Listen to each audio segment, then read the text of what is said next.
By the way, did you see my note that I forwarded from Kathy? You I guys did. are live.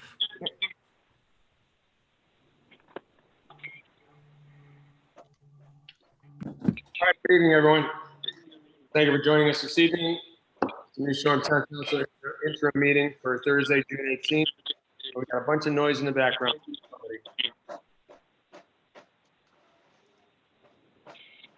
I think it might be. There we go. So we're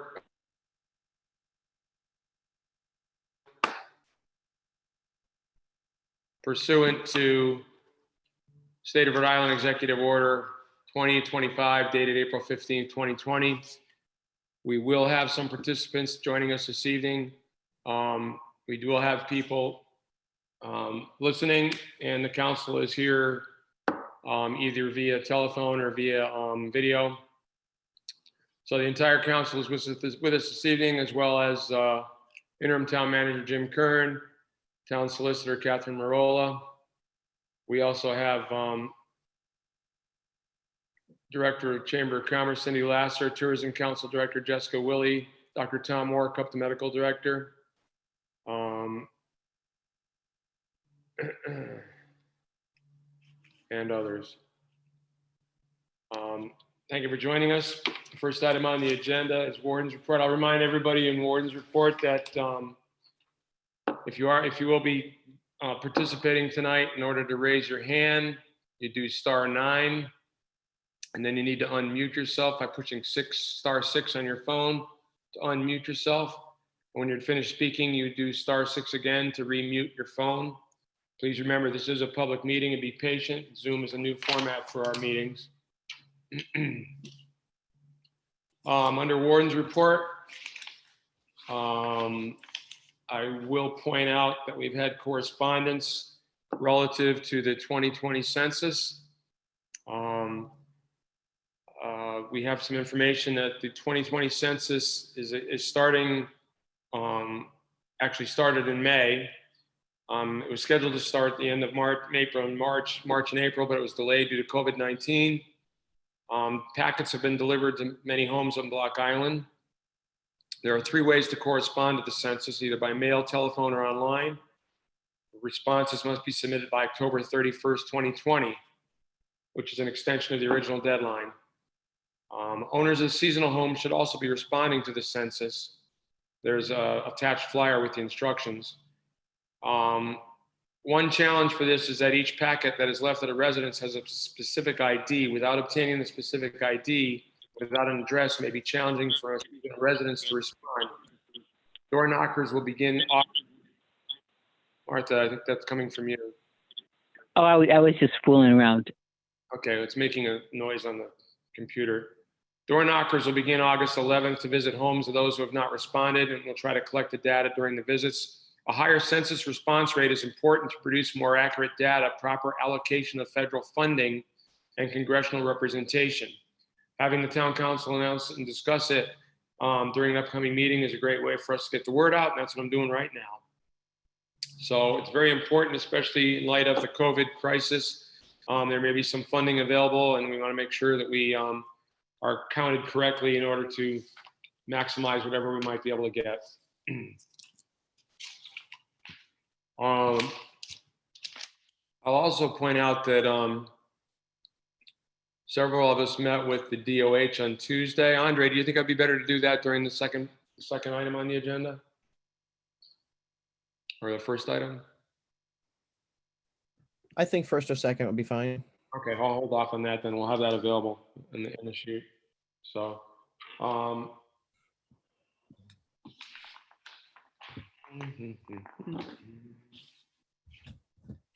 right, so Andre, do you have anything else for Warden's Report? No, not right now at this time. Thank you, Ken. So next item on the agenda is would be ordinarily be public comment. As I said, that is unavailable at this time. We have been receiving emails from people and text messages. So I encourage you to keep those coming. We do read them all. The first item on the agenda is discuss and act on possible amendment to the emergency ordinance of the town of New Shoreham adopted May 27, 2020 pertaining to COVID-19. Just a point of order that we have to remember that any discussions along these lines, if it's a later item on the agenda, would be more appropriate, then we need to hold off on that. Does anyone have anything they want to bring up during this first item on the agenda? Do you want to summarize the conversation we had, or? On Tuesday? Yeah. Yeah, I can do that. Basically, several of us met with the Department of Health officials, and they were concerned about the situation on Block Island, and they pointed out they'd be issuing some new guidelines for measures for communal type living and also business regulations. They're reminding that employers should have daily health checks on their employees and have protocols for isolating those employees. Employers should be able to assist employees to get clinical care if necessary. That in the housing that's provided by employers, there should be areas that will be designated for a separate quarantine area if necessary, including bathrooms. They're asking businesses to enhance their measures in terms of the housing. That is, they're suggesting the protocols of limiting the number of people to 2 in the common spaces, and also 2 people per bathroom. They're trying to do low risk. They have low risk recommendations in terms of living spaces and hallways. Basically limiting the number of people in common spaces, such as living spaces and hallways, should also be enhanced. They're still suggesting directional aisles in grocery stores. We've seen that on the mainland where they have a lot more room than we do. One thing they did mention was limiting the use of hair dryers, because that just blows around the COVID germs, I guess.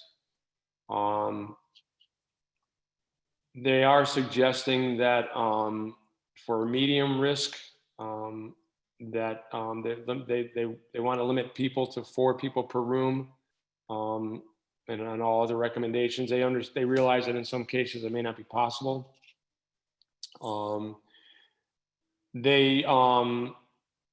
The state will be doing some inspections. They're going to start doing inspections everywhere, but including Block Island. We're not going to be immune from that.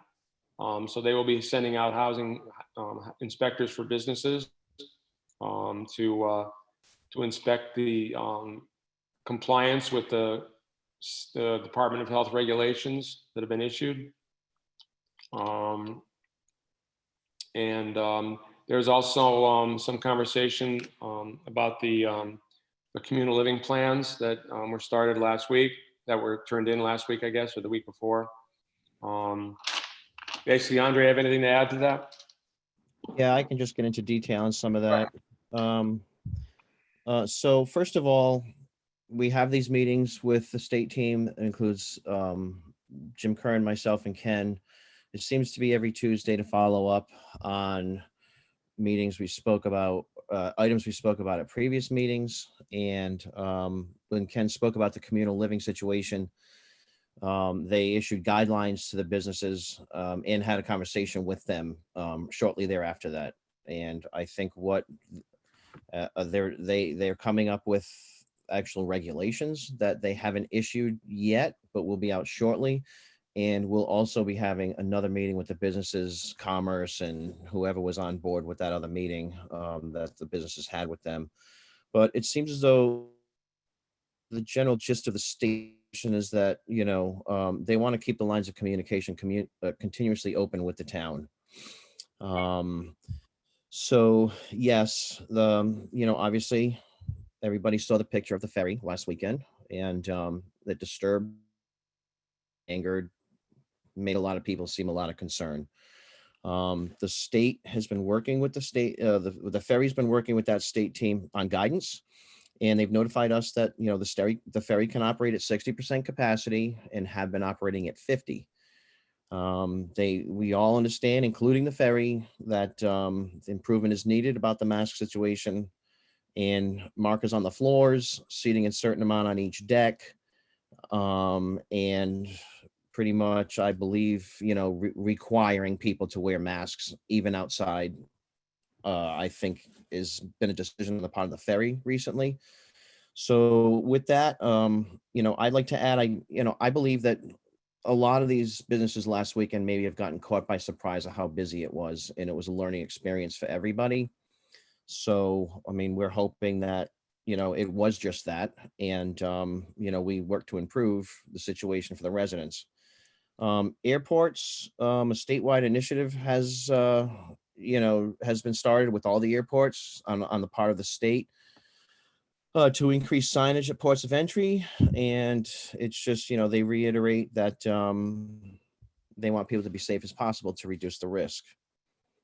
It came up with, I think, Ken, you may have brought up the enforcement protocols. Social encouragement has been the, kind of the tact on the part of the state and our part also. The state did notify us that the state police, the Rhode Island State Police, will be assisting the Department of Business Regulation with the enforcement. These individuals will be trained to do so on the ferry and to assist the DBR with the enforcement of the rules for businesses on the island in general. And they're basically going to, they call them COVID inspectors, and the state police will be being trained to fill that role here and on the mainland. But like I said, voluntary is the approach. And, the Department of Health welcomes people notifying, the state if they see egregious or any kind of violation they're uncomfortable with. With large gatherings maybe happening that might be in violation. I have a phone number on that, and that is, if you see a complaint and you feel as though it's legit, make sure it's legit.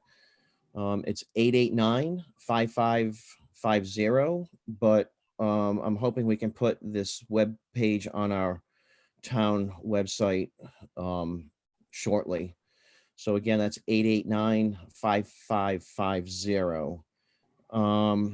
Ken did touch on communal living regulations, and the new regulations will be coming out shortly, as I said. But enforcement of that can only, the state can only do so much given our geography. And like I said, public training will be provided. I asked if they wanted assistance from a minimum housing inspector, and they were pretty much excited at the concept of us being able to step in. And again, we can't rely on the state to come out here and enforce our rules. We need to be we need to have a partnership with them and the island as a whole, and our leadership needs to take part in that. So I just brought up the prospect of having our minimum housing inspector doing some of those inspections on the communal livings. And Jim, are you on? I'm just wondering if that could be possible. Yeah, I haven't gotten back to Mark and Wayne with that conversation, but I expect as the state, as you said, that one of their points of emphasis was communication and kind of teamwork. So as we are in a position subsequent to their additional guidance, I have the feeling we're probably ahead of them because of the work of Dr. Warkup and others. But as they release the guidance that Dr. I think it's Prixit described to us, I think we can work in conjunction with the state to educate and enforce. Andre, if you don't mind, Sven Reeson has a question. Well, thank you very much for the updates, both of you. I know we instituted the congregate living businesses to have a review of the plans with Dr. Workup. And I was just wondering if we could hear from Dr. Workup how that's going and just sort of get a brief from him. Even though I understand things may be changing, how are we today? Dr. Workup, are you there? He's muted.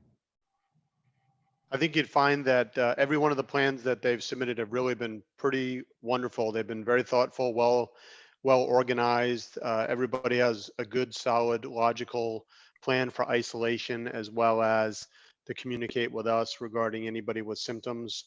So I would say overall A+. It's been quite effective. That's good to hear. Sven, go ahead.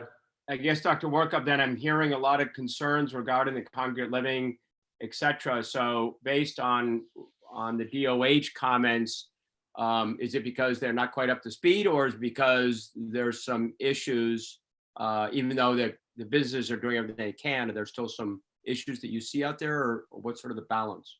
Yeah, it's a good question. I think it was a staggering of when the Open Rhode Island guidelines came out and businesses were making their plans according to the guidelines at the moment, and then they came out with some additional regulations that made it a bit stricter, and I think they've been trying to modify it, and I think they've done a great job. I mean, some things are slightly imperfect, but they're well thought out. They have contingency plans, and I think that for all the situations that I've been exposed to, we're well covered. Thank you. And we did point out to them that obviously businesses had the housing already, so. Andre, go ahead. Jim Kern? I'll wait for Andre. Okay, Jim. Okay. I have 2 more pages, so if you got something. Right, I'll wait for you. You good? Right. Just Dr. Workup, the state indicated there were 8 plans. Is that correct for communal living guidelines? Correct.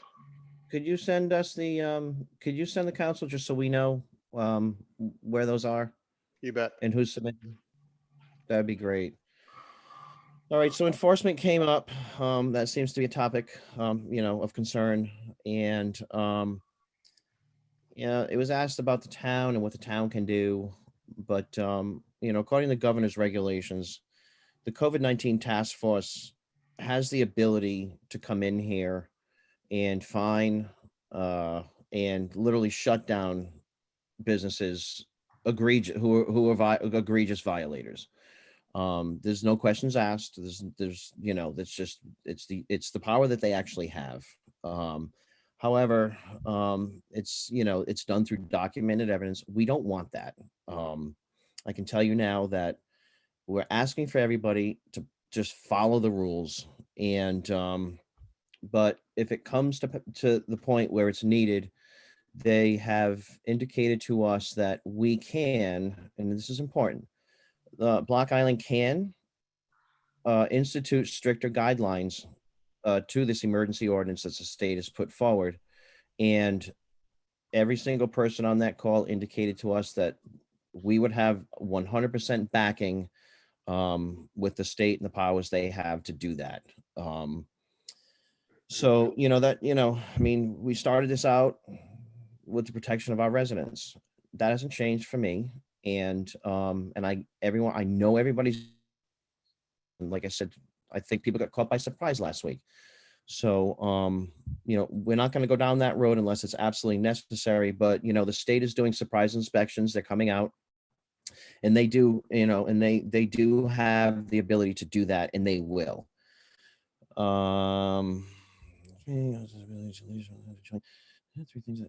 are 3 things that they're very concerned about, and the communal living is one big one, and they just want to ensure the proper steps are in place. And they're very concerned about the proportion of people on the island, of people gathering, large gatherings, and that people follow the rules. And, they're utilizing the resources that we have and engaging the people in the local support. But it's the 3 things. It's the communal living, It's the concern about the proportion of the people coming to the island and, hopefully not following the rules, the large gatherings, and the limited healthcare infrastructure so not to overwhelm. The quote was, if any of these are jeopardized, the whole community is at risk, and the impact will be hugely widespread. And this will impact everybody who lives here, the businesses, to please follow the rules. We're asking our guests to follow the rules.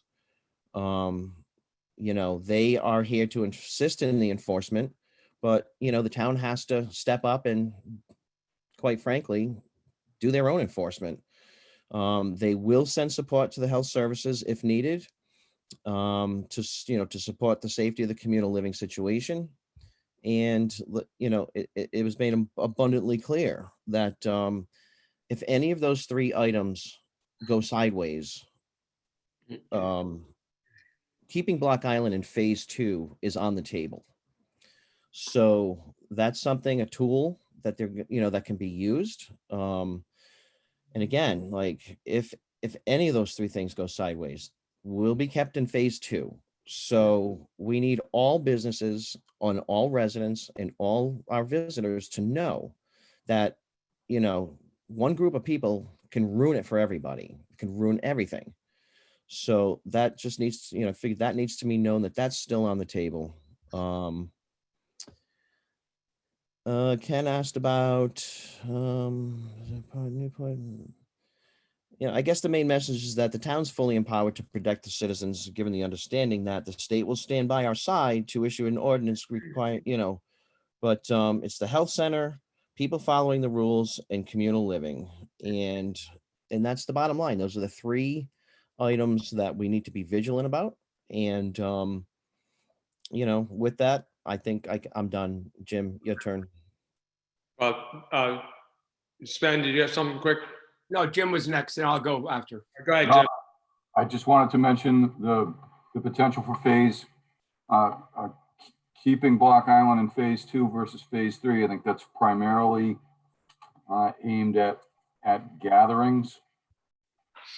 And if you go back through the months, the calls that that Ken and Andre and I have listened in on and participated in, more of mine a month to 2 to 3 months ago,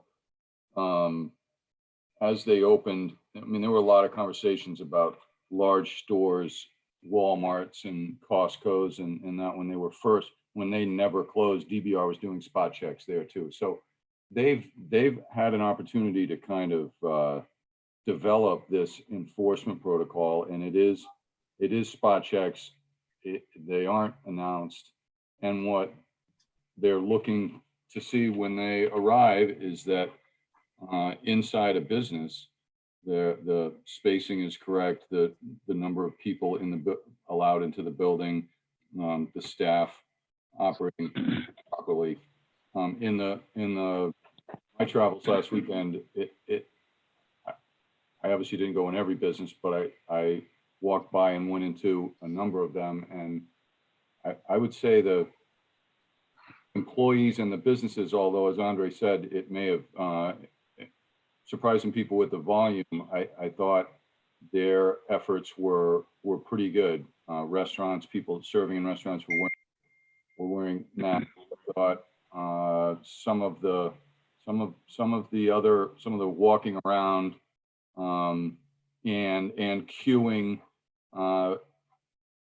waiting for something. I think that's where, as a group, not just Block Island, but everyone, as the weather's getting better and we're supposedly trying to get back to some normal activity, we're going to have to do better at. But I think Andre covered everything that Dr. Alexander Scott particularly covered. She emphasized the medical center and kind of the three-pronged approach, and to communicate with them at the points where it was important. Thank you, Jim. Sven Riesen? Yeah, I know we'll discuss some ideas in agenda item number 2, so we don't want to go there, but it seemed to me that the businesses also relatively were, making sure people had masks on, making sure that there was social distancing. I do know that the ferry instituted a number of programs today, which was literally marking the boat out, additional posters. Cindy Lasser could speak to it because she and I were talking about it. So I think to your point, Andre, maybe everybody was caught off a little bit, but I think a number of things are being put in place. And I think the big focus from my point of view right now is, as tourists come to the island, how do we make sure that they're educated? I'm pretty sure most of the islanders get it, and most of the folks that live here get it, excuse me. But it's educating those arriving.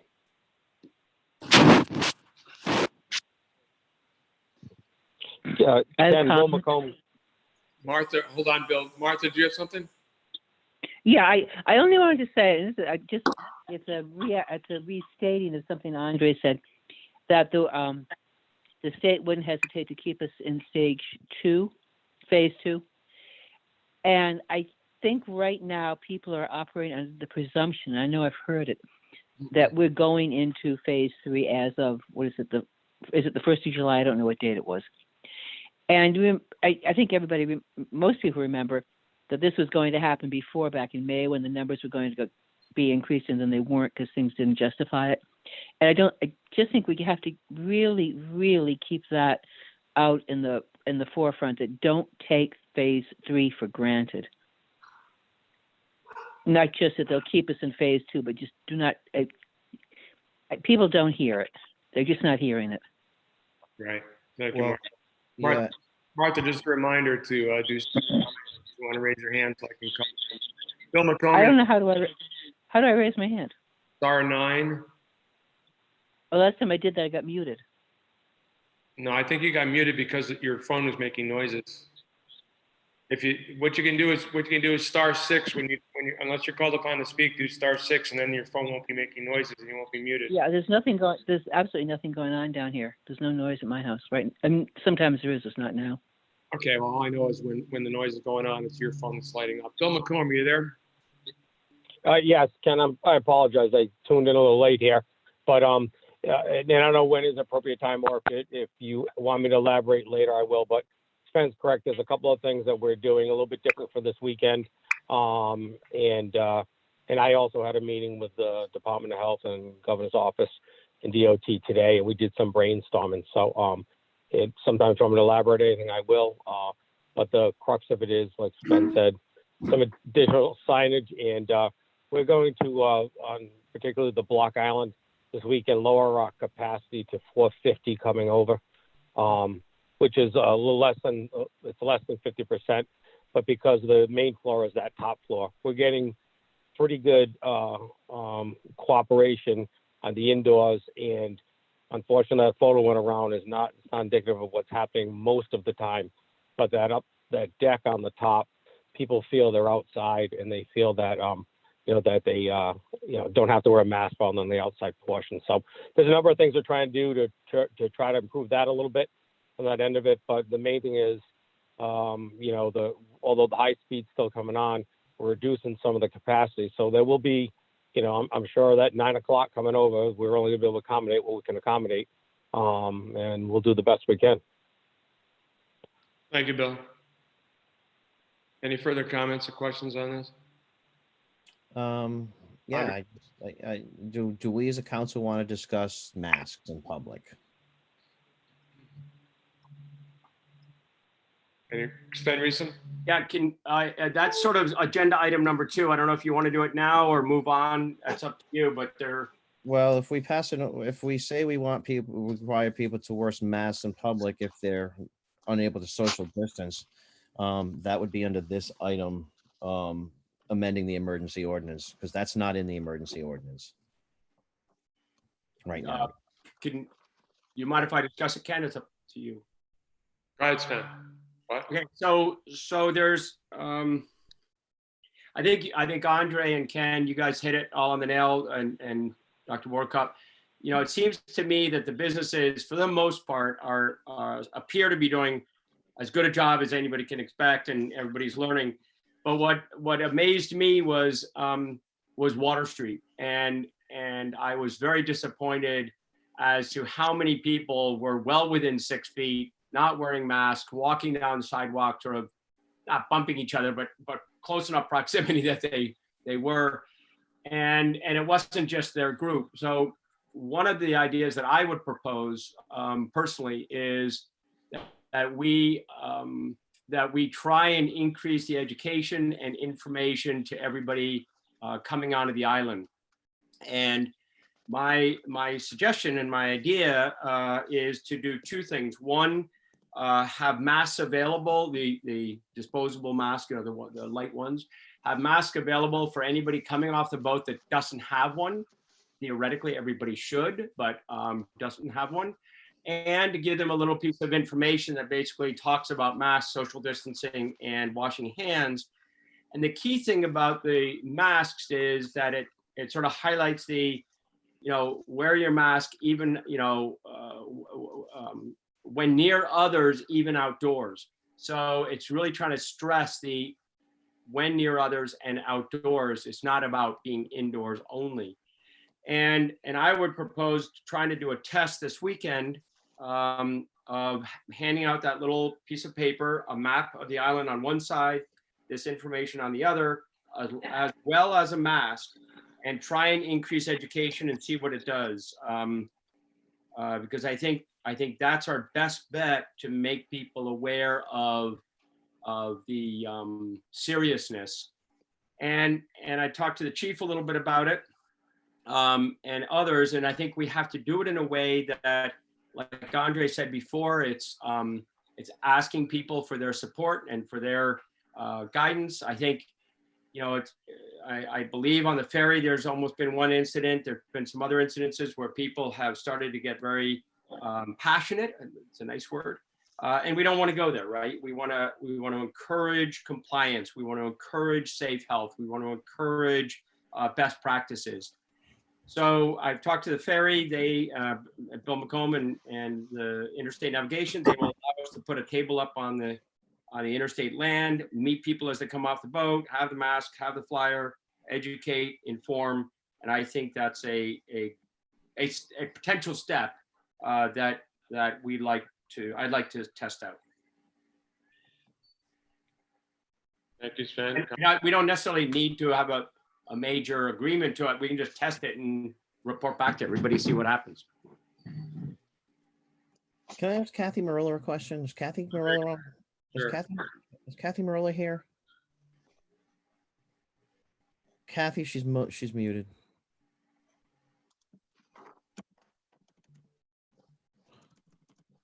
Hi, Kathy. I'm unmuted. I know you're unmuted. Can you clarify for me, and I know I should know this,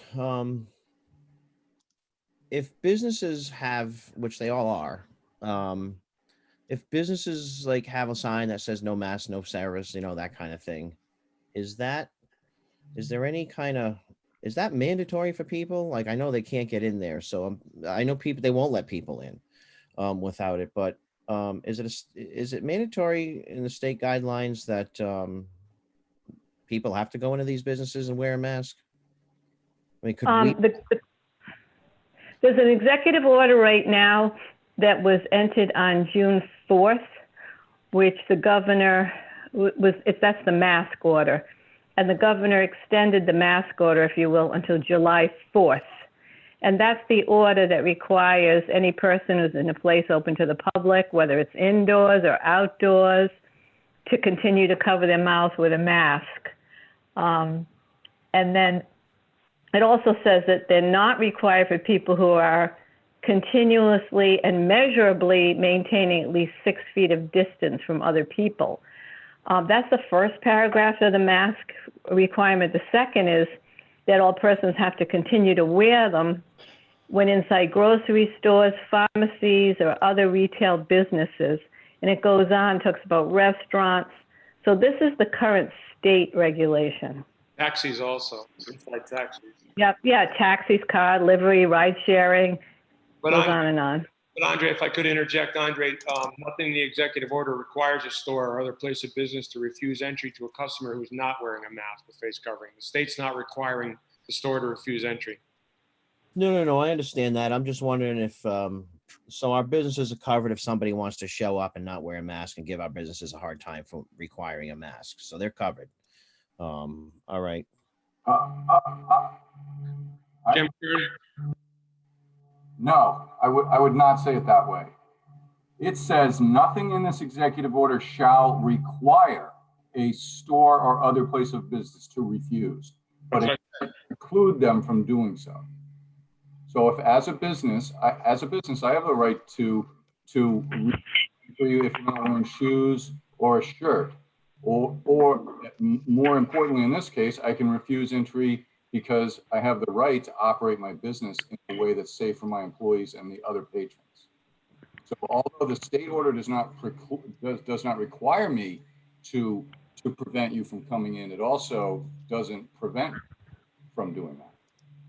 Right, and yeah, I understand that, but I'm just saying, like, All the people who are requiring that, which I think, I don't know, are there any that aren't requiring it?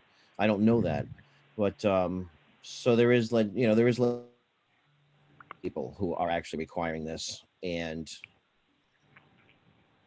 they could call the cops on people if they're in their stores giving them a hard time for enforcement.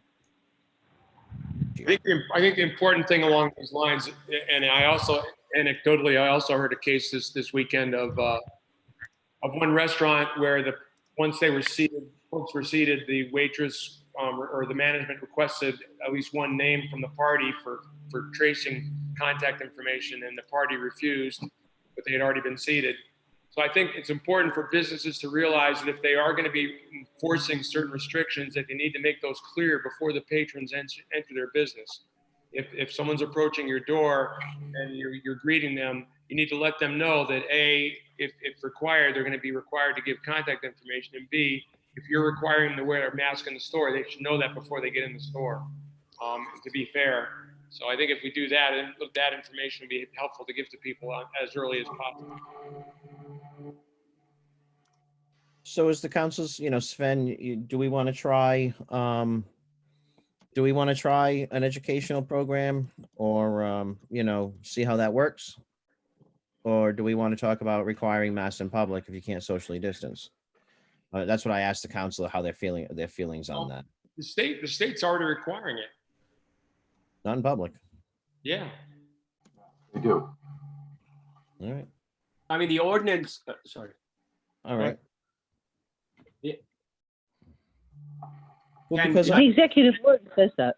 Yep. Okay. But when we were on that meeting the other day, the state did say that the town could pass their own ordinance.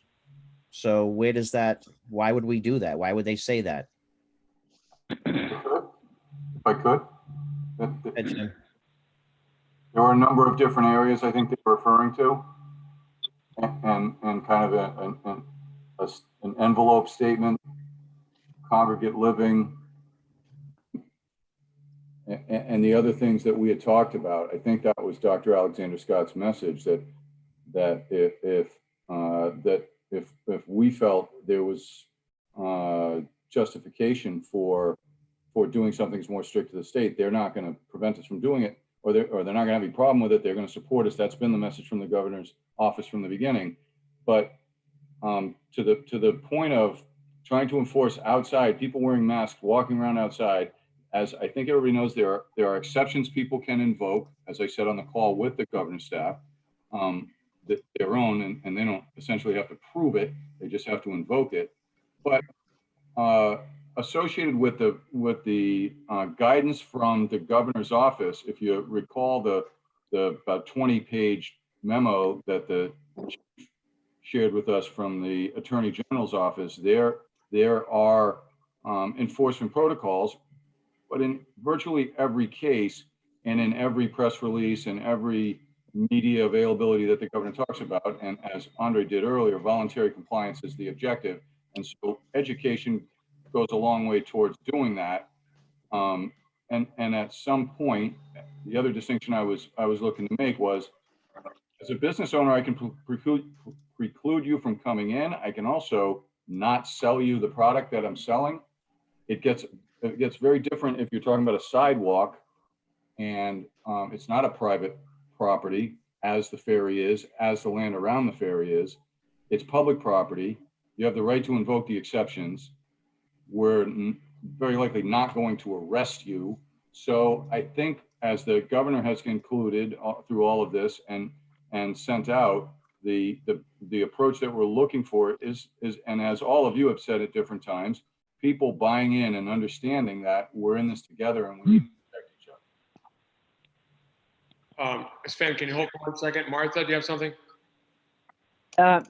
Yeah, I was trying to read this upside down. The governor's executive order that speaks to you can hear me? Yeah. Yep.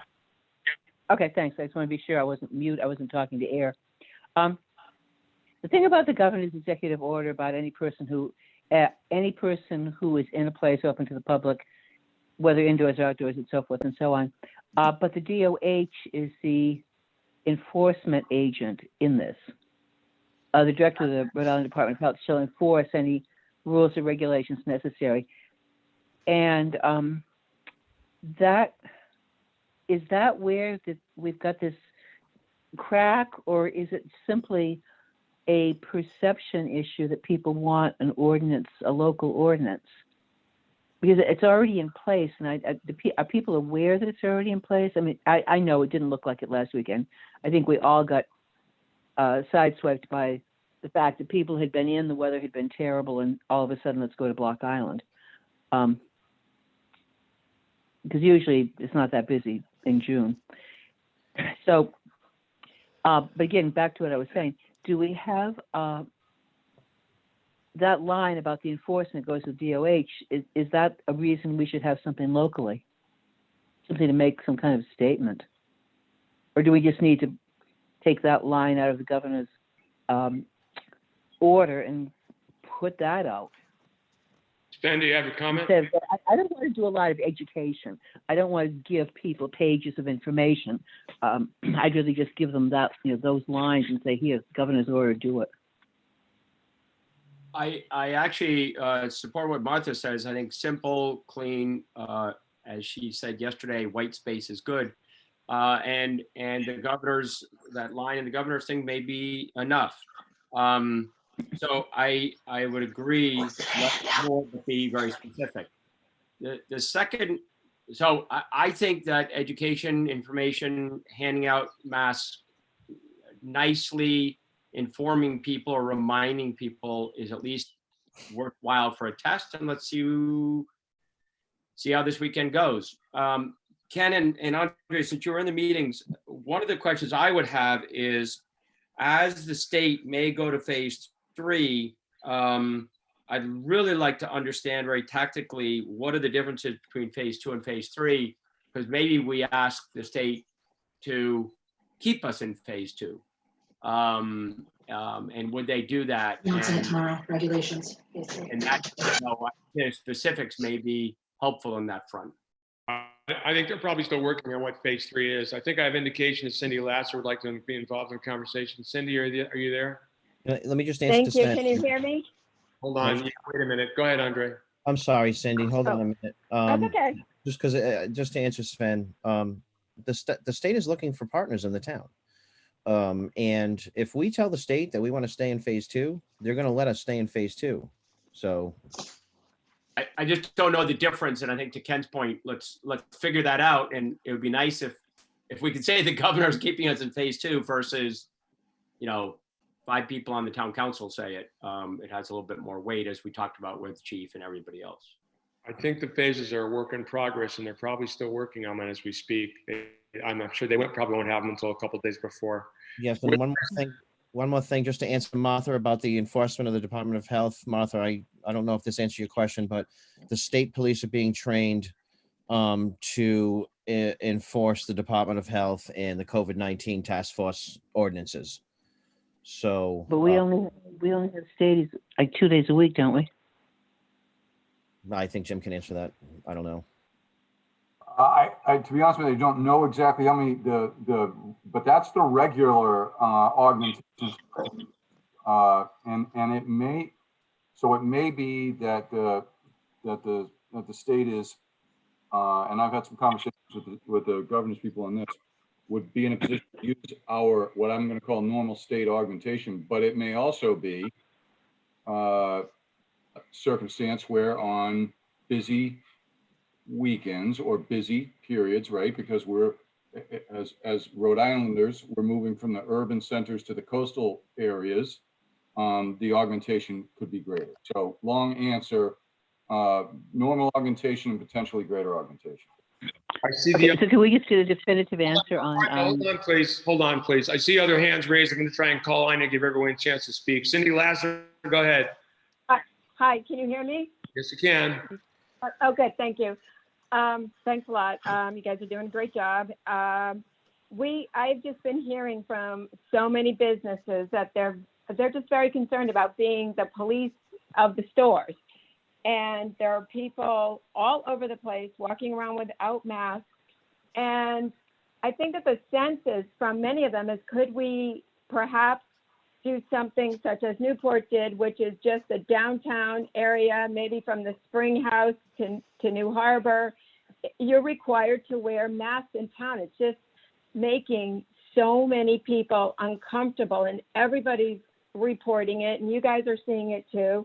And it's just, if everyone had to wear a mask, then they would be coming into the stores with the mask. That's what you do. And it's just a cohesive message. It's really stressing the stores out, I think, from what I've been told. I know just in the chamber, we've got to tell people all the time, would you please, we've got the signage everywhere, would you just please put a mask on? And when we start getting really busy in another couple of weeks, you're going to look up from the counter at the cash register and see 3 people in your store without a mask. And it is going to happen. Right now, we can sort of see who's coming in and out, but we're going to get slammed soon. And it is an absolute concern to everybody. Thank you. Thank you, Cindy. Chris Willie? The phase 3 announcement, I think, comes tomorrow. So watch the governor's press conference. Regarding the masks and education, I think the education portion is great. We need a little more detail as far as who's handing out these masks and paper. We have to, I think, reinforce what we did 2 months ago or 3 months ago when we kind of entered a social contract with our community and it worked. And this whole mask thing is the same thing. And people coming to visit Block Island need to understand this is what we want them to do. We're not going to get enforcement on this. That's like, it's not going to happen. I certainly would like, though, to see our police department be a little more proactive in participating in getting our community visitors to wear a mask. I don't mean be mean about it, but help in being proactive and encourage people to wear masks. And give our businesses, I want to make sure our businesses have the support that Cindy alluded to earlier. If I light up a cigar and I go into a middle of a restaurant, I'm going to be asked to leave. And if I don't leave, I'm going to get drug out by the police department in most towns. The same thing with them. I don't see it any differently. If a business doesn't want to have you in their establishment, they need to know they have the support from the town. And then I already mentioned the social contract, the phases. Those were the only notes I had so far. But as far as making this part of our executive order, if this endorses or if this supports the state or and it symbolizes a partnership with the state, I'm all for it. I'm sorry? You're making it part of our emergency order, you said? Yeah, if making masks requires in addition to our emergency order that is representative of a partnership with the state, I'm all for it. I think we've all got the emails from our community members. Okay. And I've talked with some businesses that got caught basically with their pants down this past weekend, and they are modifying their business plans this whole week to, now that they see what they're going to be in for, they're modifying their business plans to accommodate and do everything as safely as they can. And the DBR has already been out. And I think that sets a good tone. You know, I think it's premature to talk about staying in phase 2 until we actually know what phase 3 involves. And as far as the public awareness and I think Andre, you had a very good suggestion about spot specific signage. So not everybody knows what to do when they go to the bluffs. You know, you're outdoors, you're not wearing a mask, but you want to go down the bluffs and there's 15 people coming up. A reminder of something, maybe a sign that says, hey, if there's more than one person on the stairs, wear a mask, you know, or if you're more than, you know, if you're less than 6 feet away, wear a mask. But I think there could be some better PR work done, both with people coming off the ferry and then once they are in town, and basically walking around our community. For the most part, everything I've seen some of the businesses do are very creative, very productive. And, you know, some of them can actually be used as a model. So moving forward, I think before we get into July, we need to make some steps, particularly in the forefront of the mask and wearing masks, especially downtown. That's been the #1 concern for the past week. Thank you. Thank you, Chris. On the other end of the house, Jess Willie.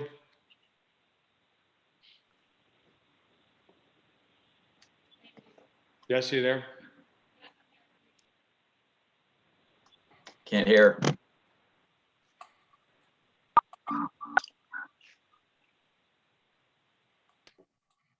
Jess, you there? She's there. She's good. She's unmuted. Said unmuted, but I still can't hear you. How about now? Now we can. Okay, sorry. Yeah, I just wanted to say that it's, Chris just said this, but the governor is coming out with her phase 3 regulations tomorrow. Tomorrow at 1 o'clock, they're being publicly announced what they're going to be. She may also allude to that the plan is to enter phase 3, provided, like Martha said, nothing happens till she actually says it, but they're talking about June 29th for entering phase 3 for the rest of the state. And she is announcing those regulations tomorrow. And the main thing in those are going to be a loosening, apparently, of restaurant regulations and also the social gathering limit. Those are the 2 things that she's expected to announce tomorrow at 1. Exactly what they'll be, we have to wait and see. So I just wanted to update you on that. That's all public information. It's been publicly stated at her other press conferences. Thank you. Thank you, Jess. Cindy Lasser, do you have something else? I do. I was just going to say that we are fielding so many phone calls, and everybody, when we tell them that you need to wear a mask on the boat, that you need to wear a mask all around town, they, you know, in every business, and the rules of restaurants, like everybody is great with that. So I really feel that if we tighten up, people will be comfortable with that. They're used to it. I think the people that I see that are really not, most people, like the majority of the people that I see that are not wearing the mask are the kids in their 20s, just walking around. But it's just making people very uptight. So thank you. Thank you. Chris, sorry, Andre? So Cindy still there? Yep. Yes, I Cindy, am. So are you saying that there's like, pretty much large support for the town passing an ordinance to require masks in the downtown area or in public or something like that?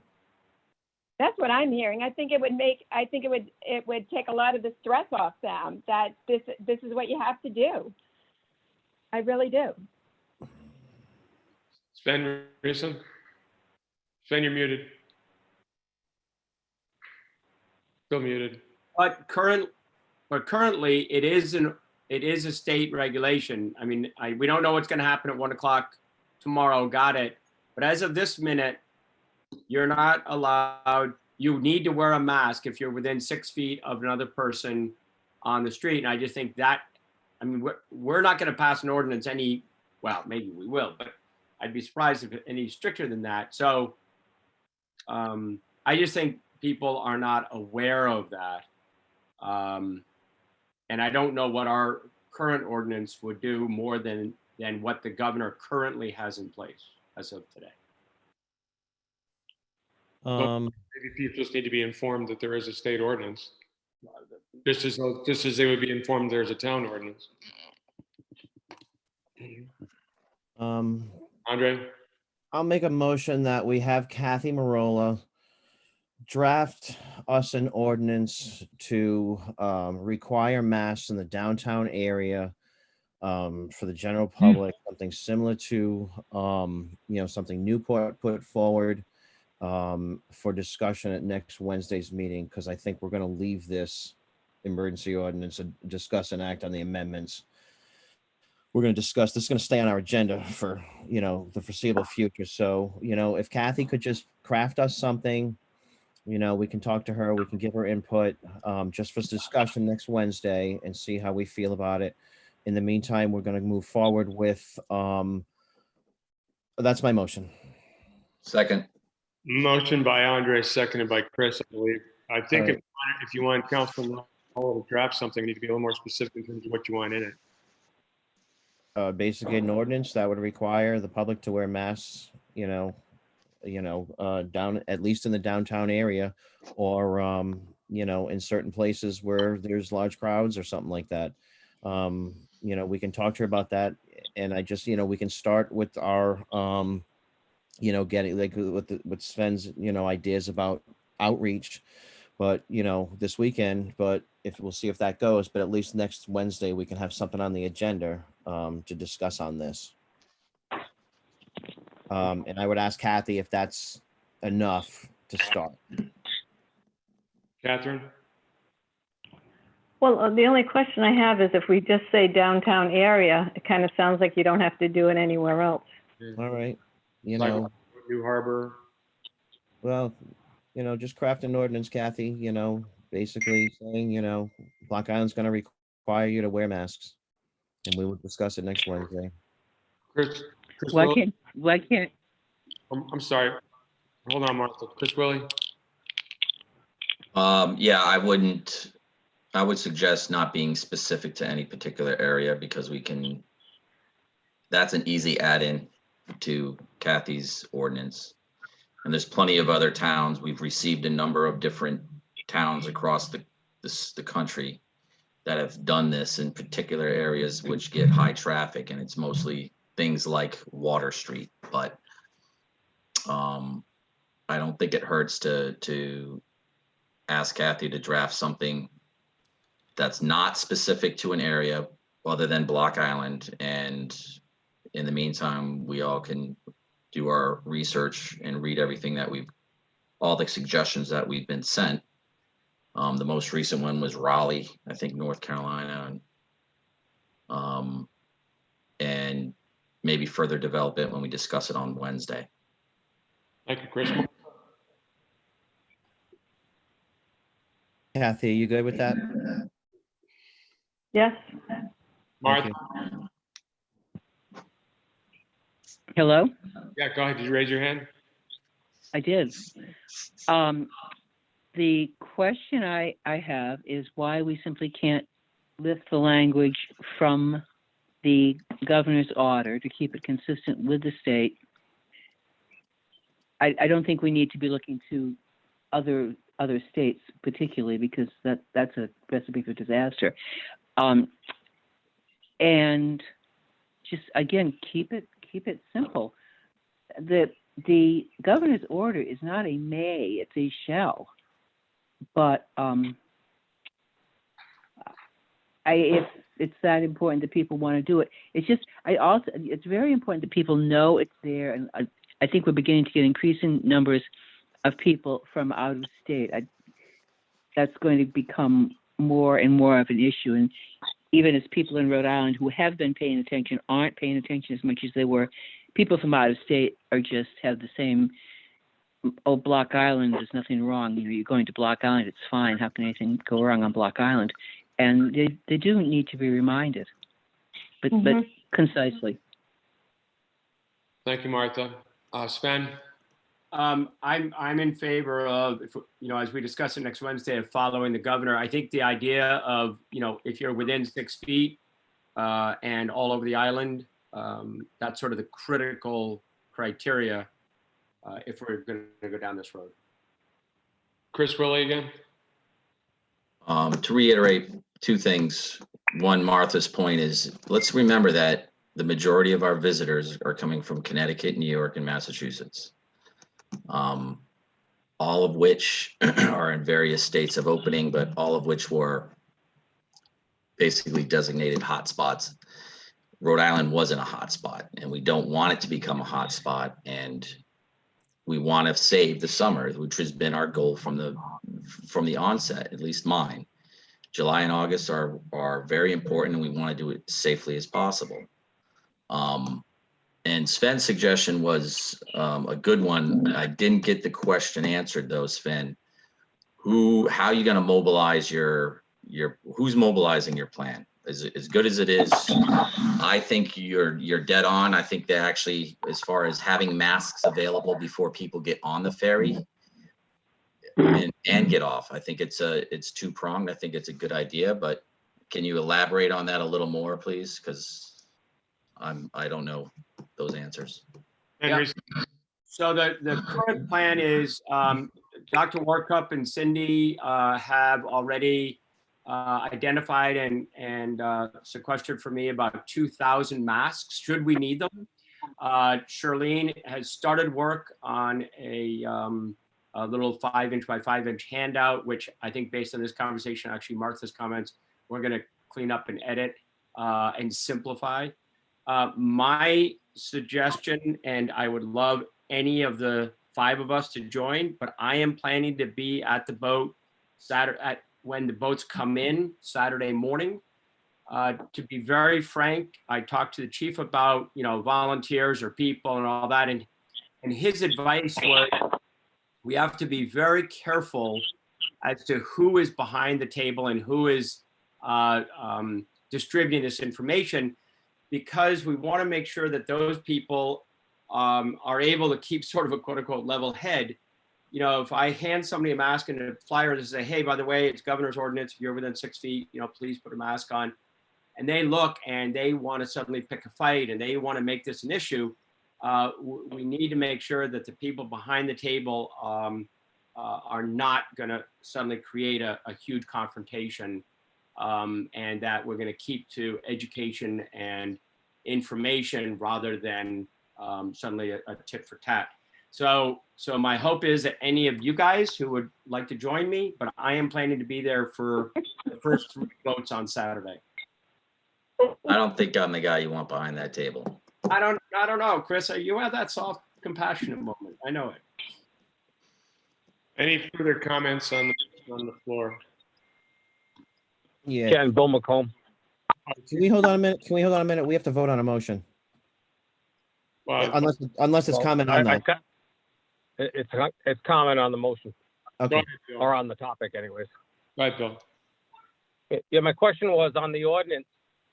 What are you looking to? Is this an ordinance that will have a fine? Is it an ordinance that you expect it to be enforced? Or I think we're just going to be mindful of, that if you pass an ordinance out there, there's going to be an expectation that it be, that it be enforced.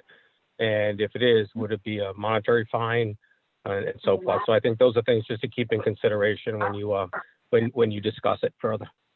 Thank you. Right. Chris? I think we've already come to realize that a lot of the things that we passed aren't going to be enforced, Bill. I mean, this is more about being a little more proactive, and whether or not it's an ordinance that's unenforced legally or technically. I think it just sends a message that this is a town ordinance. We're not, like I've said time and time again, this isn't about writing tickets and throwing people in jail. This is about trying to reinforce what's important. And if the word ordinance helps that, I'm fine with it. Because I'm reaching an apex of anger right now that every time we turn around and try to do something, I get people telling us that get paid by the town that we can't do it. And I'm getting kind of tired of it. The community wants some action, and we're going to take some action, and it's going to be a little more proactive than writing a bunch of tickets. That's not even in consideration for me. But if making an ordinance gets us in line or develops a partnership or symbolic partnership with the state, I'm 100% for it. And next Wednesday, we'll see what Kathy comes up with. To Martha's point earlier, I agree, Kathy, stick with what the state has. We don't have to look at what other states are doing. I was just using that as a reference. Some of the states are getting very creative with how they identify certain areas. The state doesn't do that. We're looking to do that. That was my only suggestion for looking at what other states are doing, because they are pinpointing certain areas and using that as the metric for us possibly. Can I respond to Chris? Yeah, okay, go ahead. Yeah, I don't disagree with you, Chris, and I know what you're saying, but I think there's an element of people, if there's an ordinance, we want to make it a toothless ordinance or something that's going to be enforced. I think that just needs to be made clear. Otherwise, and it's happened in the past, otherwise, whether it be the police department or state police, whatever, we say, hey, there's a law, how come it's not being enforced by people? So I think if that's the case, I think then the penalty should be reflective of what that, if it's, of a social contract or however you want it to be. But I think some people would walk away and say, wait a minute, we have an ordinance that there's a fine. Why do we pass it if we're not going to enforce this? So just so we don't get different entities within town boxed into, what the intent is. So I think coming out of the gate, I think we just need to be clear on, what we're going to do or not do, because I think sometimes it hurts the validity or of ordinances when we pass an ordinance that we have no intention on enforcing. So, I mean, I 100% understand where you're coming from that end of it, that we take the position, but I think we also have to have the expectation clear as to what we expect to do with the ordinance. And that might be simple as, it has, a penalty of nothing or $5 or whatever it might be. But I just think you're going to have people saying, hey, how come, whether it's the building department, the police department, whoever it might be, is not enforcing this ordinance. Why do we have the ordinance if it's not being enforced? So I just think we need to be clear from that end of it. But I understand and accept the frustration from the other side to it too. So, I mean, and that's why it's a guideline with the state. It's not a law on it either. So, but Thank you. just to prevent the headaches down the line. Thank you, Bill. Martha Ball?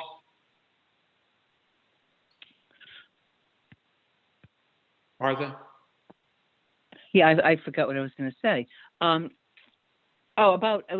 This was actually not onto the ordinance. This was to giving out masks, getting off the boat. And I just think there's got to be a better way of wording that, of phrasing that, of not making it, we'll give you masks when you get off the boat. Like if you lost your mask on the boat or something, I don't know. I just don't want to give the impression that it's okay. Because there is an implication there if we're handing them out at the boat that, it's okay to come over without one, and it's not. And I think we should I think it's a very good idea to have them available if, I don't know, if somebody spilled beer on their mask or so, I don't know, something, but not to make it, this is where you get your mask, just to make that really clear. Thank you, Martha. Sven, I see your hand. Hold on. Andre, go ahead.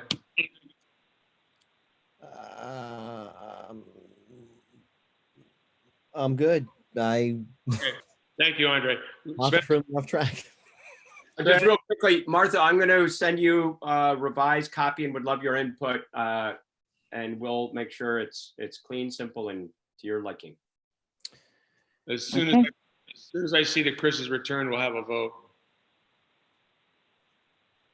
There he is. She drinking. All right, motion is to have town solicitor draft an ordinance requiring masks in public.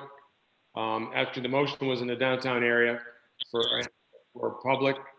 All those in favor, Andre? Aye. Chris? Aye. Ben? I thought the ordinance was island-wide. Was that amended? Yes. I stand corrected. Island-wide. All those in favor, Andre? Aye. Chris? Aye. Ben? Aye for drafting draft. Martha? Aye. I vote in the affirmative. Thank you. We did ask at one of our meetings, I believe, maybe it was this last one, actually, no, it was one of the roundtables for the community leaders. I did ask if anyone was on the call from Newport to see how they were going about enforcing and how their enforcement was progressing, and I didn't get any answer. So one thing we might do is try to reach out to them before the next meeting and see if they have any insight for us into their procedures. So anything further on the agenda item? Anything else you want to discuss as part of the emergency ordinance in the town of Neshoreham? Andre? It's a question for Jim Kern. And, you know, we've seen the emails, we've gotten them about the police not wearing masks down at the ferry greeting people. And I'm just wondering if that needs to be put in an ordinance that we're requesting the police to wear masks when they're engaged in the public, or if it's in CDC guidelines, or if a reminder is to be, reminder needs to be sent out. But I don't think there's anyone in this community right now, and I am the messenger, I guess, on this, that has not been disturbed by the message that the police not wearing masks and being within 6 feet of people and engaging them anywhere in town should be setting an example for this town. With all the stuff that we have done to protect the people, this is causing some issue. So Jim, can you give me, or Kathy, just give me some idea on how we could fix that? Can I answer first? All of the employees are expected to operate within the Department of Health and CDC guidelines. And I've had conversations with each of the different areas. I'll print up a policy that emphasizes that, but I've had that conversation with each of the employees. And that Sven sent out a copy of the governor's order that identifies if you're within 6 feet of somebody, you need to be masked. If you are more than 6 feet, you don't need to be masked. That's the way we've been operating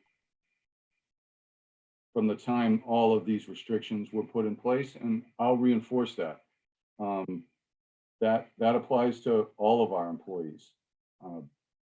And there are a number of places where we interact with the public, and those are important, but so are those circumstances where we don't, because we're trying to keep each other safe too.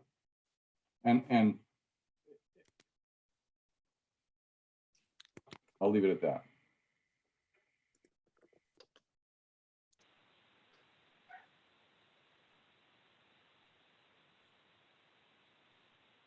Andre? I'm good. I just, Anything else, once again, anything else anything else you want to bring up in terms of the emergency ordinance? Hearing none, we'll move on to the next item on the agenda. To discuss and act on the town of Neshoreham COVID-19 educational programs and handouts regarding safety precautions, including signage and distribution of safety education material. I think we've already covered that, did we not? I think we're good. hold on, just that, sorry. Go ahead. I think, as Chris alluded to earlier, that we should come up with some signage, site-specific signage. And that would be things like, when a sign at the bluff saying if there's anybody else on the stairs, you need to wear a mask. In some kind of, in as simple ways as we can. There were places around that that would be effective. Quite frankly, I think we need a big sign in town when people get off the boat. I mean, people just need to be reminded. I think we need a very large sign for when people, wherever that might be placed strategically, that basically says, follow our rules. Ideas were the airport, which the state is actually dealing with, the taxi stand, the visitor center, the bathrooms. the Old Harbor Dock on Water Street, the stairs, beach access points, including Andy's Way, the North Light parking area, Rodman's parking area, the New Harbor bathrooms, Harbor Master Shack maybe, the marinas, Ball O'Brien Park, and, somewhere around, at the Four Corners, a Bridge Grade Square. And those are ideas that came from Jessica Willie. But I think, engaging the community, if there's anybody out there who thinks, has other ideas where it would be very nice to strategically put these signs just to remind everybody, I think we're all up on that. Thank you, Andre. Sven, I see your hand. Before I have you speak, I'd like to point out that Dave Sniffen has done a great job of putting signs up at the town beach, also over at Ball O'Brien Park. I did check the bathrooms out downtown the other day, and there are some signs in the bathrooms downtown at Old Harbor. So some of that is already being done, but certainly there's room for expanding it. Sven, go ahead. I know Shirlene has created a generic sign, and while I'm sure improvements can be made, many of the sites you mentioned, Andre, bathrooms, et cetera, are getting these signs, and she's also printed up some, I'm going to call them lawn, stake down type signs. But I think I like the idea of site specific, the stairs down the bluffs is a great example. If you have the time, it'd be great if you could come up with it. I don't have the time. I'm sorry, I just don't at this point. Okay. I mean, this is a town initiative, so Councilman Willie? I think some of these, as you mentioned, Ken, have already been done by some of our department heads to a large degree and a lot of good work. I think it could just be expanded on a little bit. Andre's list was pretty expansive. I think at the very least, the town can get something produced for downtown area. I mean, a nice 4x8, like right when you get off the ferry, or maybe use one of those old, an old road department sign, the big diamonds, and just put something on one of those and use that temporarily. Something a little more than what we have, which is nothing down there. So, but there are some good signage, some good signage, some good messaging already in place, and it could be expanded on. And I think a lot of that could be, by some of the department heads, because some of those suggestions that Andre had might be specific to a department. So, Martha, go ahead. Did you have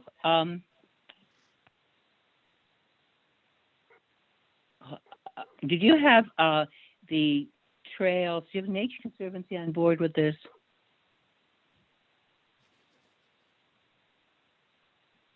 Can you hear me? Yeah, we can. No, we're just. No, I mean, it just seems that they do all the monitoring of all of the greenway trails, and I think people tend to forget when they're out there. They can very well run into people, and that's they've got manpower. They're probably could be a good resource to involve in this to get them on board. I believe they may also have some signs. I think with one of the trails I've been on, at least one of the trails has had signs that when you pass somebody, you should have your mask on and stuff. So they may already be doing that. I'm not sure. Yeah, if we could just confirm it then and be sure that they have them, wherever, because those are a lot of good points of access that that have been talked about. Actually, somebody else's. Yeah. Okay. Thank you. Thank you, Martha.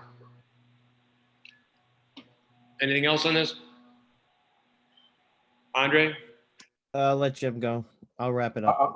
Real quick, I tend to agree with Chris that a sign of what you might consider extraordinary dimensions is called for, but some of the conversations I've had with people indicated otherwise. So we have developed some signage, and Sam has started, and in fact, more than a week ago, started spreading it around both the public bathrooms that we're responsible for and other places. So that effort is underway. As you mentioned, the beach Dave did great work before the beginning of last weekend.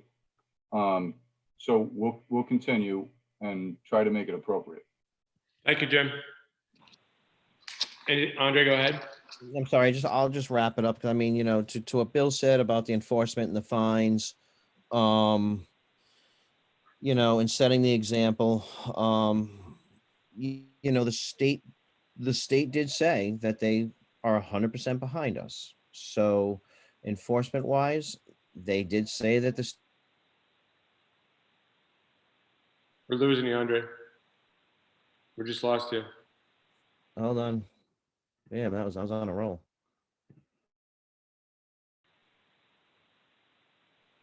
Freeze frame. Freeze frame. Good? You good? Audio, but not visual. Am I good? Oh, just audio. Oh, this happens every time. That isn't fine. That's fine. You're not that awkward. That's okay. Go I ahead. got it. No, I know. You guys are all frozen. I can only see myself moving. However, the state did say they would help us, and which means they would use their resources and the state troopers to do that. But they did reiterate that they need our enforcement to work with them. So, I think this is all we're asking. There's public safety guys down there, putting out traffic markers in the summertime in town. There's staff. I mean, I think I would say to Jim, if the police need extra assistance and they can't really do this on their own with everything else that's going on, then we can request this. We need to let the state know that, because it's just, like I said, they want to be partners with us. And this is all goes to the phase 2 and the phase 3 issue.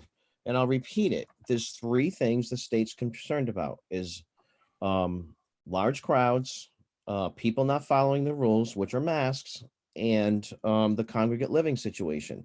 And I can't stress how important it is that those 3 things are what's going to decide if we slip into phase 3 or stay open at all. So everybody needs to do their part. Residents, businesses, as well as our public servants. So, like I said, that is the message from the state to us, and I can't stress it enough. It needs to be known, and it needs to be kind of. Go ahead, Jim. No, I didn't. I wasn't trying to cut you off. I was just trying to let Ken know it. I wanted to respond. Are you done? I also have another hand raising from Martha. Andre, you all set? I'm good. Martha, go ahead. Yeah, this is what I was trying to ask before.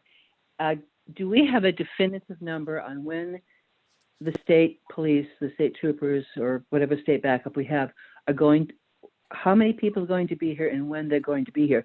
It's all good and well to say they'll back us up, but if we find ourselves in a position on a, Saturday at 11 o'clock and we need backup, that may not really cut it.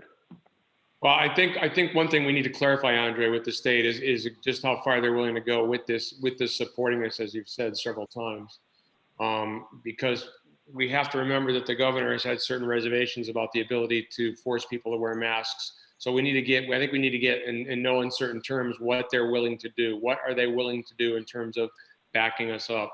It's pretty good to have that before we talk about an ordinance next week. So we should probably try to find that out. Ken, my interpretation of what they've offered is primarily DBR inspections and maybe some augmentation of police officers in that regard. I don't envision, and this is the conversation that Chris and Bill had earlier, I don't envision state police officers coming out here and enforcing in the sense that I think, as Bill said, some people would expect once an emergency ordinance is passed, or even, and they've already expected it of the council now with respect to the state guidelines. So we've seen emails in the last week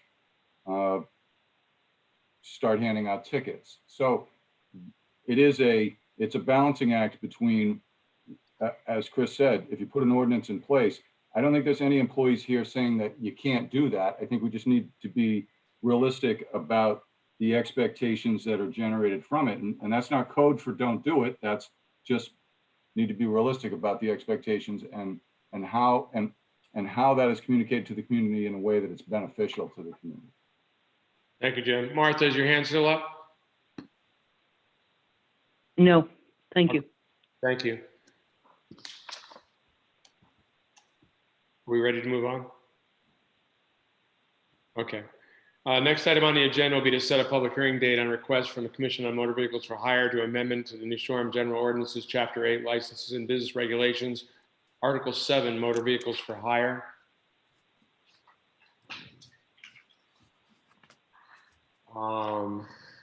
This is for recommended changes to the Motor Vehicles for Hire, Article 7. There are changes, if you have the ordinance in front of you, there are changes on sections 8, 166, 168, 169, 171, and 172. This is just to hold a public hearing concerning these changes. Does anyone want to have any discussion about any of these changes prior to setting a date? Just that I agree with them, whatever they need, so set the date. Any other comments, questions? We discussed these some time ago, didn't we, Ken? This was like, I believe we did pre-COVID situation. right, okay. Yeah, I agree with him. So let's set a date. Ollie, do you have a date in mind? This is Molly. You could do it Wednesday, July 15th. Okay. I'll make a motion to set a public hearing date for amendment to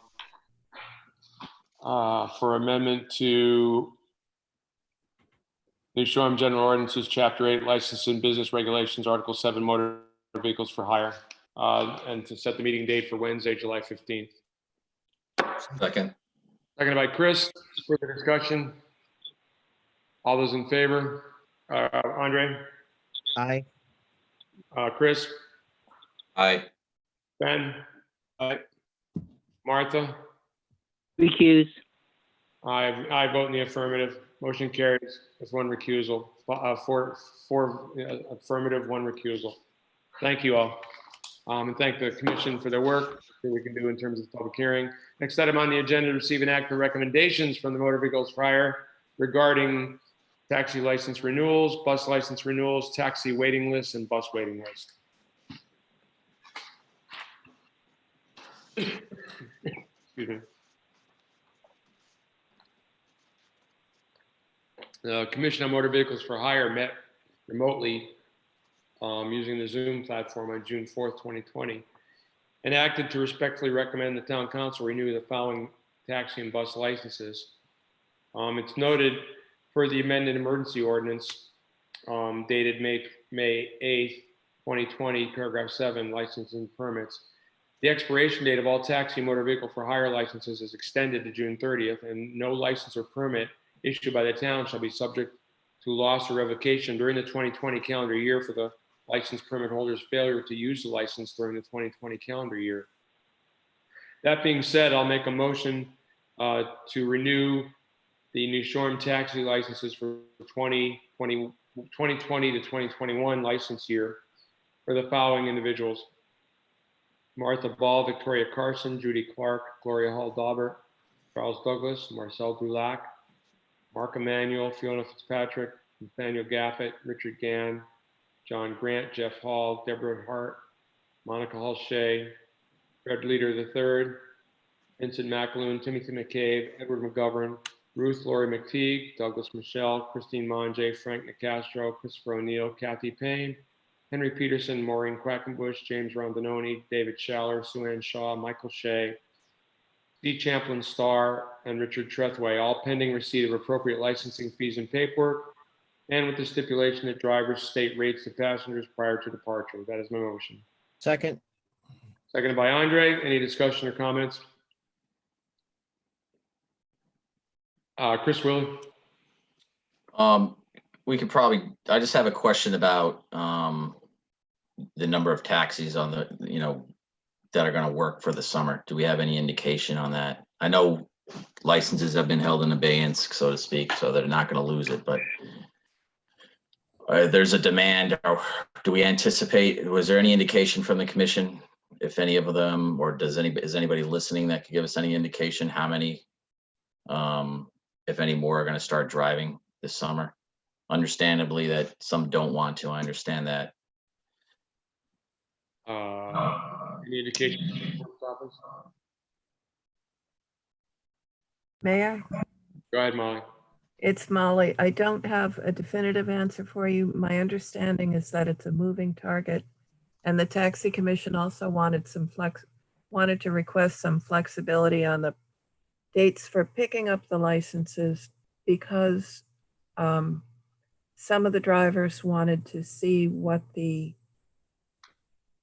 how the disease rate was, and to have the option of picking up the license late too. So it seemed to be a little bit of a moving target. I don't know the answer to your question. So we don't have an answer, Chris. Andre? We just, there's an email that literally just got here that another one is, Swell Taxi is going to join the taxis. So there's another one on the road as of 7:00 tonight. So, Molly, if you could poll them and just let us know what, because I think it's good for us to know what the transportation situation is going to be like for the summer right now. And I certainly understand people waiting to see how this all progresses and goes. I'm personally doing the same thing with my food truck. So, I understand it completely and support it on the taxis. Yeah, as do I. If Molly, when you,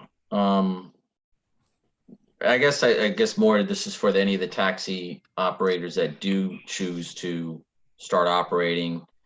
It's important to, I believe the chamber has a running list. I'm not sure if, does the Tourism Council have a list on their website, Jess? Yes. To keep that updated, because that's good information for businesses out here to have, and as far as who to call. And understandably, if a lot of them don't operate, that's understandable. But if you do decide to operate, let those entities know that you're on the road, so we can distribute that information. Okay. Ken, Bill McComb. Go ahead, Bill. Yeah, on my bus license, I'm kind of waiting to see if we go to the next phase, because obviously if you can only have 15 people, whatever, it's not profitable to put it on. So I'm kind of waiting for the next couple of weeks to see what direction it's going in, but appreciate the opportunity to leave in abeyance if I have to. Right. Any further comments on the motion on the floor? Hearing none, all those in favor, Andre? Aye. Chris? Aye. Ben? I think you're saying aye. Sorry, aye. Thank you. I'll vote in the affirmative. Martha, you're recusing? I am recusing. Thank you. Motion carries 4-0 with one recusal.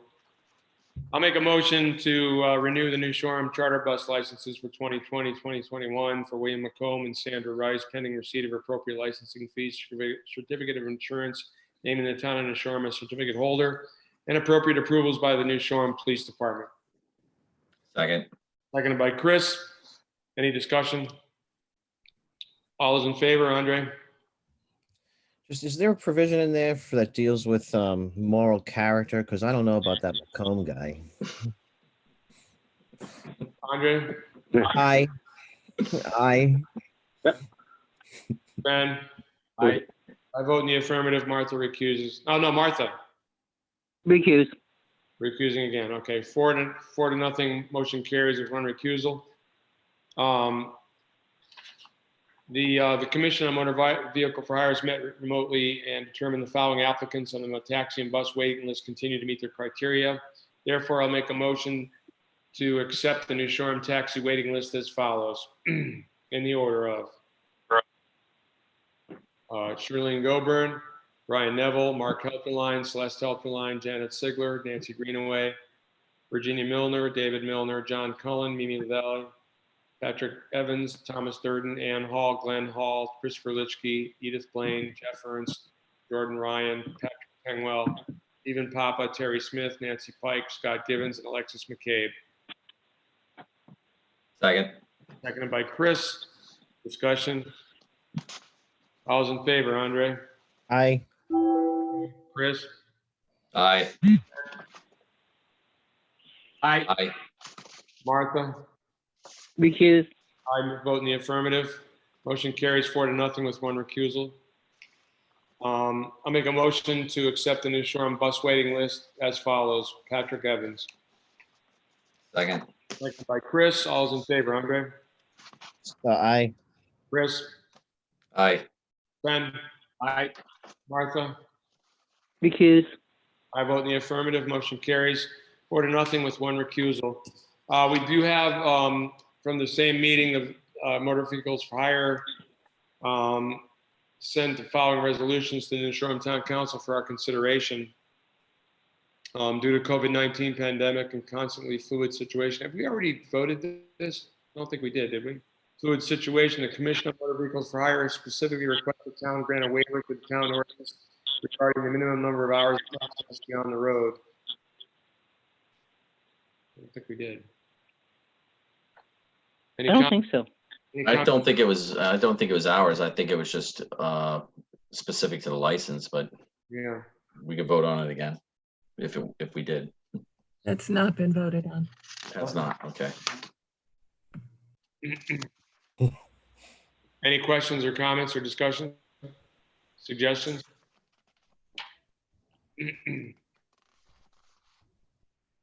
Ken? Yeah, Sven, go ahead. I've heard from a couple of the hotels that there's concern that there aren't enough cabs on the road or hours. And I'm not proposing anything. I'm just saying it, there's definitely the hotels, or at least I've heard folks concerned about it and yet understanding. So nobody's questioning it. It's just sort of what does one do? And so I just think we have to be sensitive to people moving around the island. Okay, well, that's one side of it. I mean, the other side is that we also want to be sensitive to the fact that the cab owners are trying to protect themselves and their passengers. So Absolutely, I'm absolutely. I understand. I mean, unfortunately just today I made a mental note of cabs driving by with people in the cab, a full cab with no one wearing masks. So there is a concern out there. There's some problems out there. So we didn't get a specific recommendation in terms of just that the minimum number of hours be on the road. There was no specific recommendation about what they're suggesting be the minimum. So I don't know. Hold till next week, ask for a minimum. I think the recommendation was to waive the minimum. Oh, Completely? Yes. If you kind of have to waive the minimum if you're not going to require them to be on the road. So this is just we understand that some of them don't want to drive and maybe some of them will drive, but only a certain amount of hours in a day because they can't hire anybody else that want to do it. So if you're not issuing, or if you're going to give people a pass on their license, then I think you need to give people a pass on the hours that they're required to drive. Sounds like you can. I couldn't hear you. What? Sounds like you make a motion. Can't hear him. Sorry, Ken, I can't hear you. You're cutting out. It might be me. Well, that's convenient. I'll make a motion to waive the requirement of minimum number of hours a taxi must be on the road pursuant to the COVID-19 pandemic for this calendar year. Second. Seconded by Andre. Any discussion? Andre, go. Yeah. I don't mean this not here nor there, but we haven't been able to go to the State House this year and discuss our legislative agenda, and that includes the Uber legislation. So, if the inns and the hotels are concerned, maybe they could get an employee to sign up for Uber and they could do their own you know, because I mean, as far as I know, isn't Uber allowed? No? No idea. I do not believe. Councilor Marola? I mean, Marola? Is Uber allowed on the island? Yeah. Is that the question? As far as I know, yes. I think our legislative agenda was to have it removed. That has been voted on by the Senate, but never really put before the House. We were trying to ban it from Block Island, and it never really happened. So, I mean, if the inns want to find employees to do that, and they can go get their own, like, I can't fault the drivers for not wanting to be on the road, but I also understand, you know, there are things that need to be taken care of. So, I mean, that's a possible solution, and I hate to say it, but it is.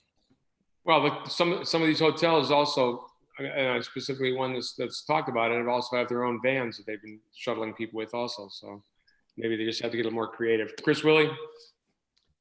I thought Uber, Lyft, or rideshare companies were permitted, but had to comply with the same rules that all the other taxis had to comply with. Yeah, that's my understanding too. I thought that's because we had a discussion with the taxi commission and they went and modified their requests that would allow Uber and Lyft, but the hang up, I think, was Uber and Lyft don't have to have certain requirements that the other taxis have, and Uber and the rideshare companies, if they're going to operate on Block Island, have to comply with the existing requirements that other taxis have to comply with. Having said that, though, to Andre's point, I don't think it ever made any headway at the legislative level. So, in theory, it's probably allowed. So I don't think we ever were able to make any headway with. I think we made headway with the Senate. What did you say, Andre? The House, but not the Senate? No, the Senate has passed it 2 years in a row, and it's never made it to the floor of the House. Okay. So, Kathy, could you fill us in on that, just so we're clear? Yes, the Ubers, it's my understanding, are under the jurisdiction of the Division of Public Utilities and Carriers, and are not part of what New Shoreham is authorized to regulate under the state law that allows us to regulate certain taxis and motor vehicles for hire. At one point, legislation was submitted to the legislature, and it's my understanding that has not passed. Right. And I think our legislature that we provided was to make them under the taxi rules of Block Island. I think that's where the confusion is if I'm correct.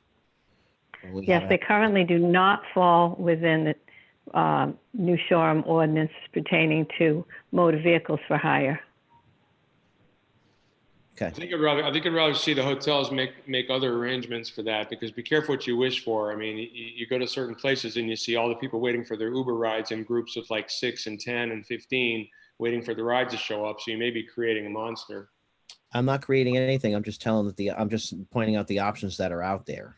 Yeah, well, legal options that are out there, and it's not just for the hotels. It'd be anybody, you know. But maybe we don't want to talk about it, but it's legal. I'll call the vote. Andre? Aye. Chris? Aye. Ben? Aye. I vote in the affirmative. Martha? Recuse. Thank you. Motion carries 4-0 with one recusal. The second thing that was sent to us by the Motor Vehicles for Hire, due to the pandemic and constantly fluid situation, they respectfully request the council waive the license timeline per their ordinance to allow licenses to be issued throughout the summer if conditions improve and the improved license holder wishes to do so. I will Make a motion to waive the license requirement. Thank you, Chris. I'll second it. Any discussion? All those in favor, Andre? Aye. Chris? Aye. Ben? Aye. Martha? Recuse. I make a motion. I vote in the affirmative. Motion carries 4-0 with one recusal. Thank you.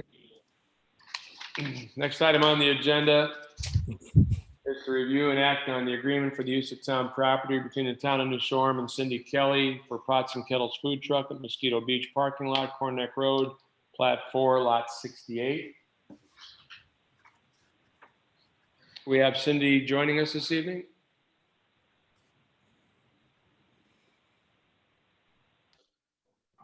I don't see her number in the list. I'll make a motion to approve the agreement for Cindy Kelly to operate at Mosquito Beach. Motion made by Chris, Second, seconded by Sven. Any discussion or comment? Just that I'm gonna vote on that, even though I do have a few food lessons. I don't have anything in competition or any benefit with her. I give her credit for getting out there, so I'm gonna vote. Okay, thank you, Andre. Any further discussion? Martha, do you have something? No, I had muted myself on it. Okay. No. All those in favor, Andre, Aye. Chris, Aye. Ben, Martha? Aye. I vote in the affirmative. Motion carries 5-0. I wish Cindy good luck for the season down there. Next item is point of information, and that is an announcement of vacancies on boards, committees, and commissions. Anyone interested in serving on a town council appointed board, committee, or commission should notify town council in writing at P.O. Box 220, and feel free to contact any council member to learn more about the open positions. Currently, there are openings in the following boards, committees, and commissions: a 1 3-year position for the Board of Assessment Review, one 1-year alternate position for the Rec Board, 1 5-year position in the Sewer District Commission, 2 1-year alternate positions on the Sewer District Commission, 1 5-year position on the Water District Commission, and 2 1-year alternate positions for the Water District Commission. There again, that's just point of information to get out there that we are looking for souls to serve on those committees.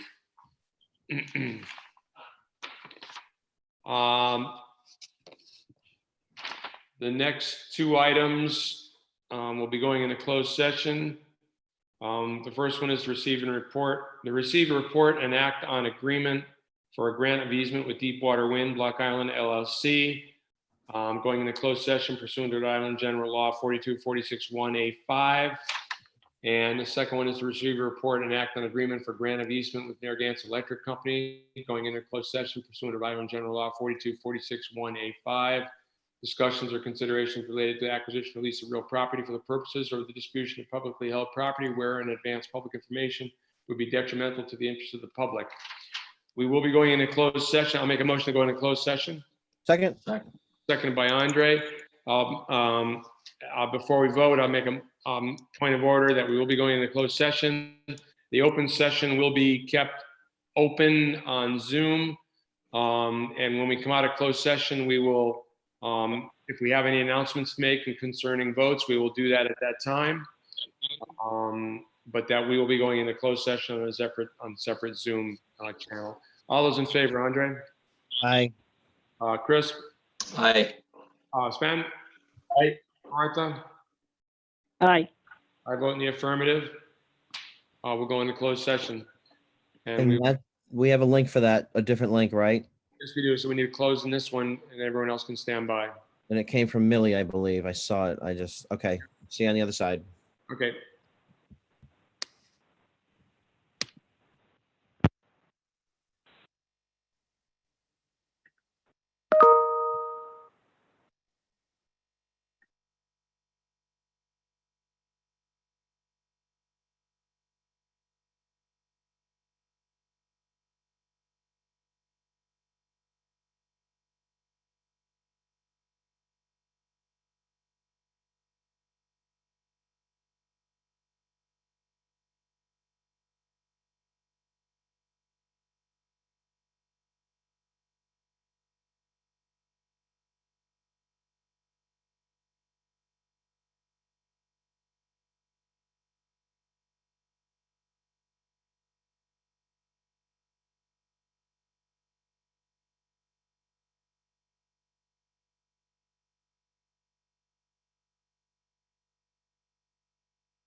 Where's everybody? I'm here. Here.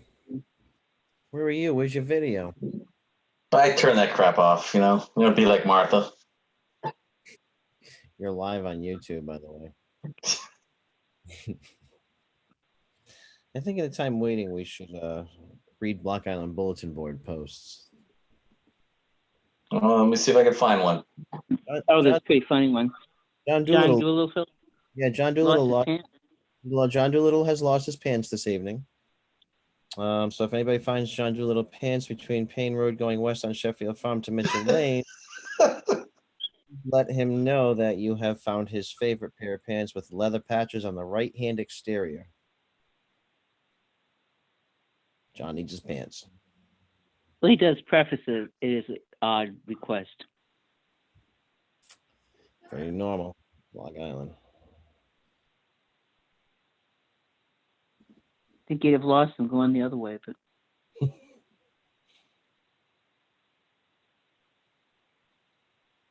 Kara students looking for a bike.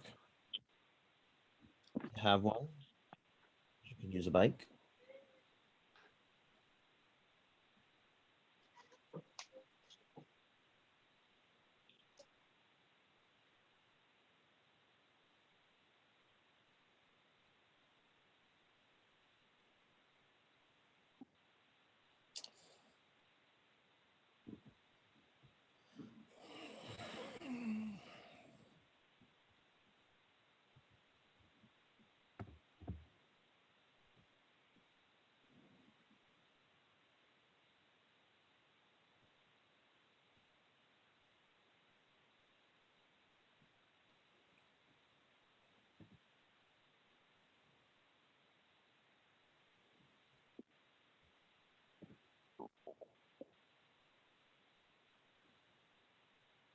Just lost my video.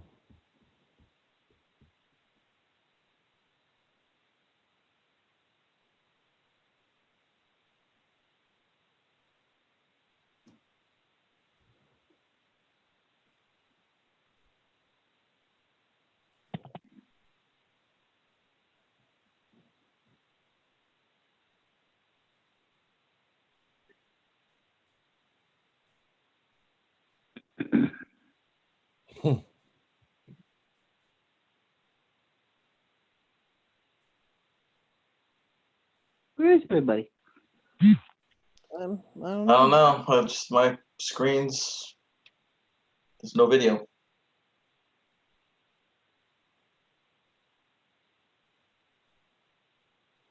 We got a quorum. We got a quorum. I can.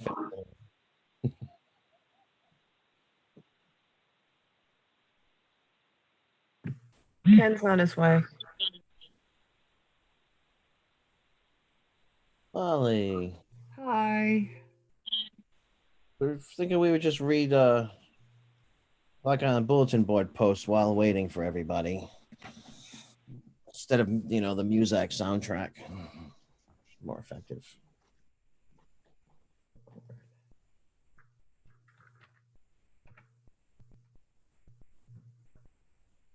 Molly, do you have a screen with people on I it? Oh, here he is. Hi. can if you want.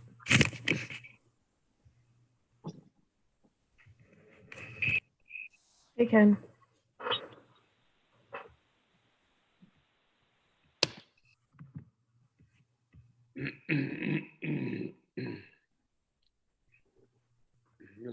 I think everybody else is on, but their cameras are off.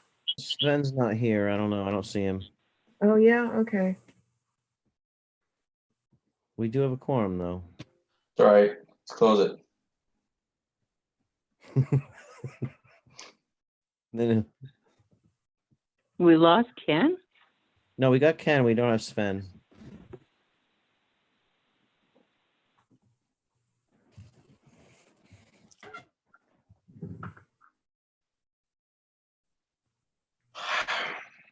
This is silly.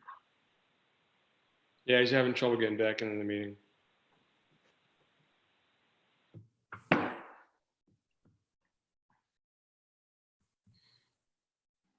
Molly, would you like me to? Oh, here he is.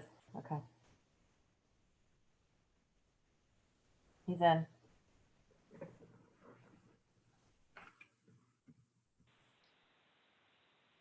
Okay, we're back in open session on the meeting for Thursday, June 18th. I'll make announcement that no votes were taken in closed session, in the executive sessions, and I'll also make a motion to adjourn this evening. Second. Seconded by Andre. All those in favor, Andre? Aye. Ben? Aye. Chris? Aye. Martha? Aye. I vote in the affirmative. Meeting adjourned. Thank you all. Here. You're welcome. Thanks. Thank you, Molly. If anybody has some Thanks, venison, the Molly. partner's looking for some.